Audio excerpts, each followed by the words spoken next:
Hey, so PerryApp was actually kind enough to sponsor today's episode, and until the 9th, they are having a 30% off deal on all speaker cables. And yes, they make speaker cables. They have spade and banana plugs on, quite frankly, what is a completely overbuilt cable. It's ridiculous. If you want some really high quality copper speaker cables, 30% off until the 9th. Link down below. This is Woo's smallest and cheapest amplifier ever, and it has no business being as good as it is. First things first, Woo sent this out for a review. They are not paying, asking, or otherwise influencing me to say anything good or bad. All thoughts and opinions, like always, are going to be my own. This thing is really, really good. I think audiophiles' ears should be perking up right now. Let's go ahead and talk about why. But first, let's go into the build. This thing's claim to fame is to be a USB-powered, very small amplifier and DAC that has a tube in it. Actually, two tubes in it, one for the right channel, one for the left channel. These things are spring-loaded inside this little chassis. They have this funny little graphic on their website. Now, this is not only the smallest tube amplifier that I've reviewed, but it's also the smallest tube amplifier that I've ever seen. And I wouldn't be shocked if it's actually the smallest one on the market right now. If you know the smallest, I'd love to know in the comment section down below. Now, backstepping a little bit. The physical build is fairly simple, actually. You get this little dark kind of shaded window for the tubes, and this is on both sides, actually. You have a play pause button. You have a single-ended versus balanced selection switch, which will play out of your single-ended output 3.5 millimeter or your 4.4 millimeter balanced output. And then you have two volume buttons up and down on the other side.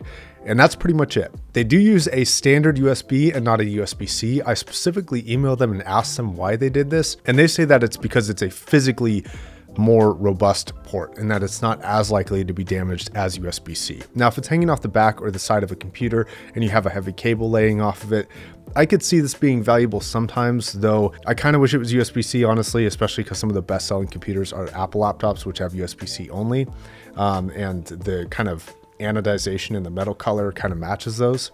So it would have been cool to just plug this in and not have to use a dongle, even though it's notable that you can use a dongle. Now, internally, this does have a ESS DAC that is capable of 24-bit PCM and DSD256.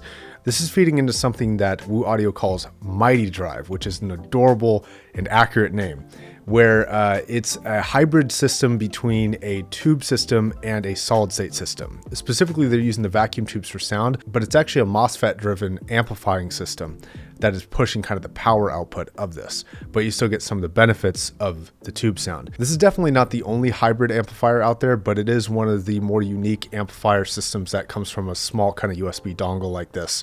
And it seems to be effective. Overall sound characteristics are extremely good. You have that sweetness to the top end. It adds a little bit of kind of syrupiness to it. It's not so focused on being clinical and detailed like a Moondrop Moon River 2 is. It more focuses on tonality and timbre shifts. The mid-range, especially on dynamic headphones, is really affected in a very kind of vibrant and gripping way.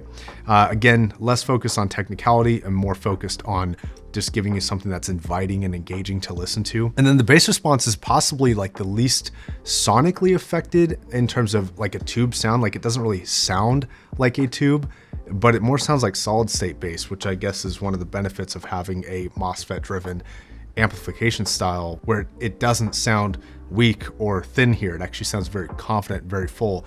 And on certain headphones, it's just a wonderful mixture. Now, another thing I was concerned about with this was going to be the power output of this, because USB is typically not all that powerful. And the way that the market is currently going, tubes generally seem to be a little bit less powerful than their solid state counterparts.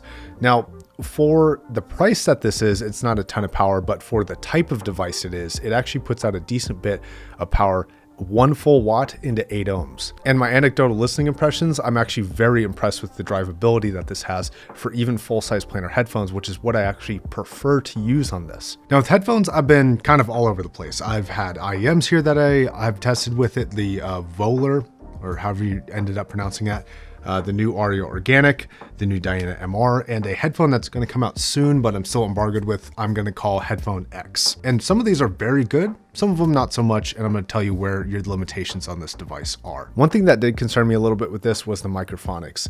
They're not great. This thing has a ring to it anytime you touch it or adjust it or plug in a headphone, and it does take an unfortunate amount of time to subside. When you first plug in a headphone, it can actually be like 20 seconds before that Microphonics kind of settle down back to silent on a full-size pair of headphones. You don't really notice it very much on less efficient headphones, but on really efficient headphones, you will actually hear it. Unfortunately, this makes the use cases kind of limited. I wouldn't recommend using this for a laptop, especially if it's on your lap and moving, because you will hear that. You'll even hear it when you're typing, which is a little bit unfortunate. This device performs best when it's stationary. The Microphonics are also better when it's standing straight up like this or plugged in straight up like this and not laying on its side.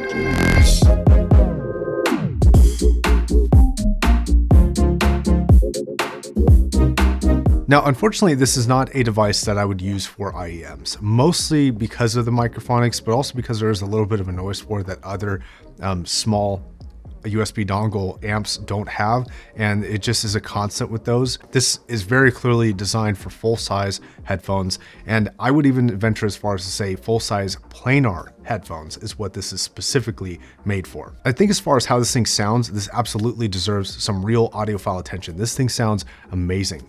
Specifically, the bass response is surprisingly and shockingly good compared to other amplifiers that are USB driven that I have tried. This is the strongest USB driven amplifier bass that I have personally heard. And I would go as far as to say that this actually competes direct head to head with equivalently priced plugged in amplifiers, which is wild. Now, you can't drive everything when it comes to things like the Diana TC or like things like HE6.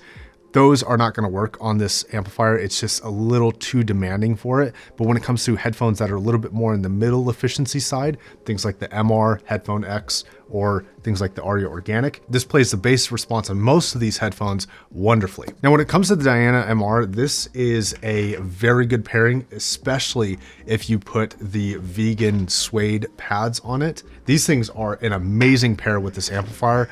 I'm shocked at how well this thing plays that headphone, honestly. It's very good. This gives off what I would describe a sweeter sound rather than a darker tube sound. And this is more on the warmer and sweeter side with, really kind of full-size desktop amp bass, which is nice. On the very warm pads that these guys have, this is a wonderful pairing. I also felt like Headphone X was very, very good. If you're curious what Headphone X is, I'm embargoed on this headphone until the 8th. But if you go and watch the review that I'm going to put out on the 8th, and then kind of reference to what I'm talking about now, it'll make a lot of sense. This headphone is a little bit more efficient than both of these.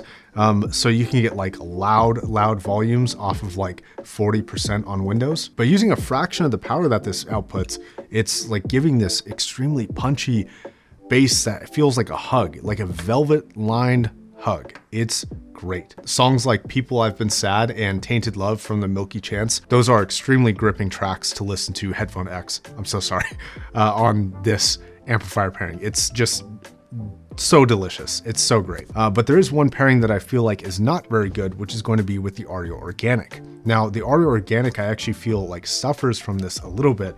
The bass response is a little bit weaker, and the top end sweetness, it turns a little bit shiny and glassy on the Organic, and I actually didn't feel like this was a benefit to this headphone. Now, high impedance dynamic driver headphones like the HD600, this, like most tube amplifiers, it sounds great. The one thing that I kind of slightly wish you could do, though I understand it's such a small, like compact device, I do wish you could tube roll, because I feel like it'd be a great benefit to dynamic driver headphones.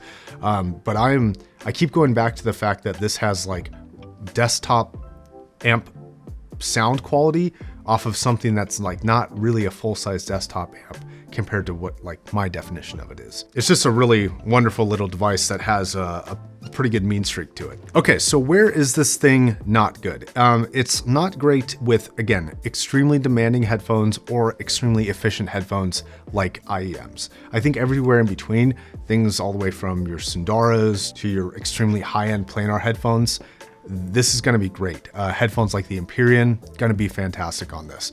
The bass is going to be easily driven off of this.